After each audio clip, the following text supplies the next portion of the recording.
అగ్గిని కూడా ఒక ఇంటి నుంచి ఒకరు అడిగి తెచ్చుకునేవాళ్ళు అంటే ఈ తరం వాళ్ళకి నమ్మశక్యం కాదు కదా. అవును, అగిపెట్టే అందరి ఇళ్లలో ఉండేది కాదు. అందుకే పక్కవాళ్లు పొయ్యి వెలిగించుకున్న తర్వాత ఆకులతో ఆ మంటను అంటించుకుని మన ఇంటి పొయ్యి వెలిగించుకునేవాళ్ళం. అప్పట్లో ఎంత కష్టపడి కీప్యాడ్ ఫోన్ని ఛార్జ్ చేసేవాళ్ళము.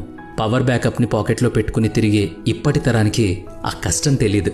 11 మంది స్నేహితులు కలిసి ఒక బాల్ని కొనేవాళ్ళు. ఇప్పుడు బాల్ అయితే ప్రతి ఒక్కరి దగ్గర ఉంటుంది, కానీ ఆ 11 మంది స్నేహితులు ఒకే చోట కలవలేని పరిస్థితి. కరెంట్, మొబైల్ లేని ఆ సమయంలో ఇంట్లో వెలుగునిచ్చే ఈ లాంతరు, అప్పట్లో దీని వెలుగులోనే చదువుకునేవాళ్ళం. గుర్తుంది కదా, నీటి ఒడ్డున కాగితపు పడవలు, ఇష్టంగా ఆడుకునే మనసుకు నచ్చిన ఆటలు, ఏమీ తెలియని అపురూపమైన ఆ బాల్యం. ఆ బాల్యాన్ని అంతా వదిలేసి ఈ డబ్బు లోకంలోకి అడుగు పెట్టాం. ఇప్పుడు పరుగులు పెడుతున్నాం, అంతే కదా.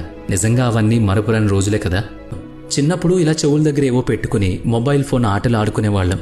అప్పటికి మనకి తెలియదు కదా. ఇప్పుడు